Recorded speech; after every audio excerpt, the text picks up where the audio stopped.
in XP, it won't work for what I'm about to do. Instead, I'm going to use this string. I'm on Vista. Does anybody in Windows and XP and Windows 2000 know what's inside the Windows repair folder?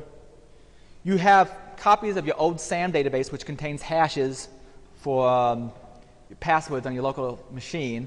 You also have a backup in your system. Sometimes these backups are really, really old. They moved the location of this, it seems, in Vista to this particular path. What these commands are going to do is it's going to copy both Windows, System32, config, regback, SAM old, and system old to the root of the web server.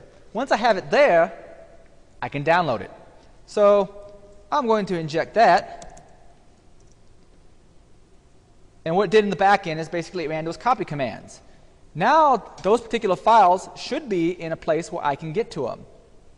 By the way, the reason I did both SAM and system, let me see if this works. There, I can download it. The reason I did both SAM and system is everybody here familiar with syskey? It's an extra level of encryption, I think, maybe like Service Pack 3 for NT4. It was released to basically make the hashes a little harder to get, where that syskey, unless you're using a separate disk, is stored in system. So if you grab both of those, throw them in the cane, you can start cracking passwords. So that's the reason I showed that. Let me see if I had anything else that was cool. But that's how I can quickly grab the passwords. On a Linux box, I would probably try to grab the password file, and on any modern system, the shadow file. But generally speaking, I'm not going to be able to do that because most people are hopefully not going to be silly enough to be running user ID 0, root for the web server. But you never know, it might happen. All right, I'm going to go back and I think I'm running low on time. If anybody's been to one of my classes, I have a tendency to talk long. A little more than 5 minutes? Okay, here's a few different links that are useful for SQL injection. Nice little cheat sheet. Also, if you want more information about not necessarily command injection, but cool commands you can do on Windows and Linux to quickly get something done, check out the Command Line Kung Fu website. All right, fixes for this, once again, input validation. That's pretty common on all different web applications. Use strongly typed parameterized queries. Essentially, there's a way you can construct, depending on what development environment you're using, you can make the query to where you don't just add stuff into the string. You actually construct the query first, then you plug into the query the values you're looking for. Essentially, it allows people not to modify the base part of the query like I just did. Enforced least privilege. Some of these commands, like for instance, the command injection, aren't going to be able to do a whole lot if you're not running the web server in an account that has a high amount of privilege. And show care when using stored procedures. There's different procedures you can sometimes call via SQL injection that do odd things. Do not use a dynamic query interface, which is what I was doing when I was building all those strings. Do not use simple escape functions, and watch out for the canonicalization errors, just like cross-site scripting. All right, malicious file execution is essentially going out and, in this case, I'm going to show off remote file includes. What remote file includes is essentially a web app can be conned into grabbing a file it's not supposed to. For instance, I have a script here called Source Viewer that essentially allows you to view the source of any of the applications. Let me go down here. Source Viewer. The way Source Viewer works is you just select which script you want to see, and it shows you the source code for it.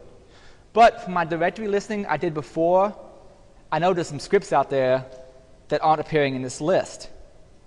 One of them was a file called config.include. I saw it in the directory listing, but for some reason I don't see it in this drop-down box. But as you can see, what file I want to open is passed here in the URL.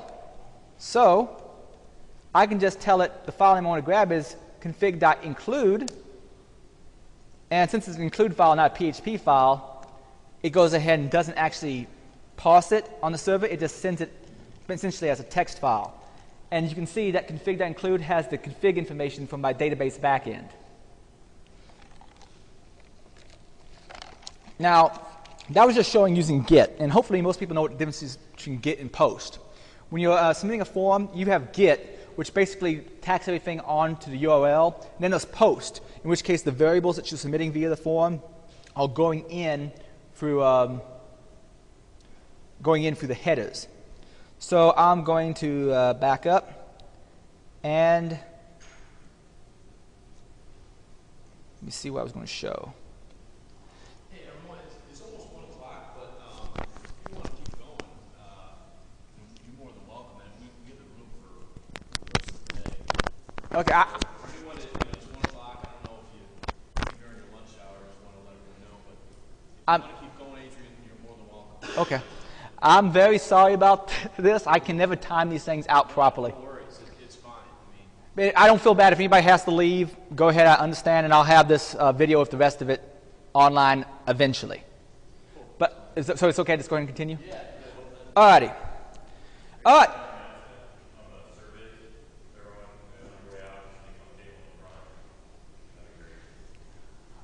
Alright. So far I was just showing using the Git. I'm going to use post now. I have a different tool on Mutillidae that shows you different text files. How many people were ever involved with the bulletin board systems many years ago? All right, there's a guy named Jason Scott who basically is an internet archivist. He likes to archive all sorts of ancient text files. He runs a website called textfiles.org, I believe it is. Well, I decided to write a quick application that grabs files, parses them out, and displays them in my website. That's this text file viewer. As you can see, there's this little drop-down box that allows me to select which one of his text files to show. I just choose it and submit it. And eventually, assuming he hasn't blocked all requests from me, it should show up inside the browser. However, not having internet access, that apparently did not work. What I'm going to do instead, since I don't have internet access, I'm going to show you how it would have worked. Now, this is in a post, so I can't just modify the Git string. Sometimes I can. Sometimes when you submit something to a form, it'll accept it via Git in the URL or post in the headers. Let's assume this was just post. How could I modify this? Well, I'm going to go back to that tool I used before. It's called tamper data. When you use tamper data, essentially you can modify things before it gets sent on. So what I'm going to do is I'm going to say start tamper, and I'm going to make another request. I'm going to request this old thing on ATMs. I hit submit, and I don't want to just continue on. I want to tamper with this. All right, here's various information. One of the things in here, though, is parameters. And these are post parameters about what I want to get. And in here, it's actually pointing at the text file in question. Let's say I was to modify that to something like Irongeek.com and say OK.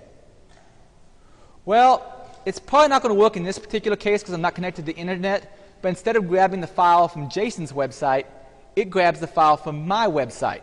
Essentially, I can use this as a sort of an open proxy. Also, sometimes you can use it if you're on a corporate network and you know the name of internal file server, you can reference that internal file server using these methods and grab files you're not supposed to.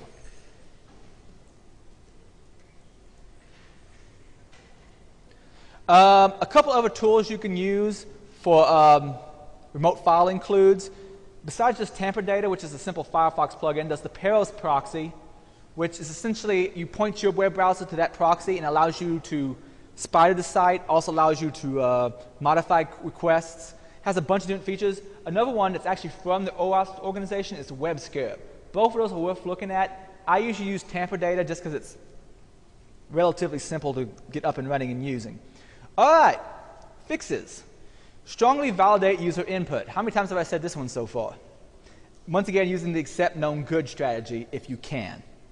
Add firewall rules to prevent web servers making new connections. If you're only expecting the web server to contact internal resources, there's no reason it should be requesting some external website. Consider implementing a change root gel. Essentially, in some Unix environments, what you can do is say only access stuff within this particular set of directories. You cannot get out of it. That's more or less what a change root gel is. If you're using PHP,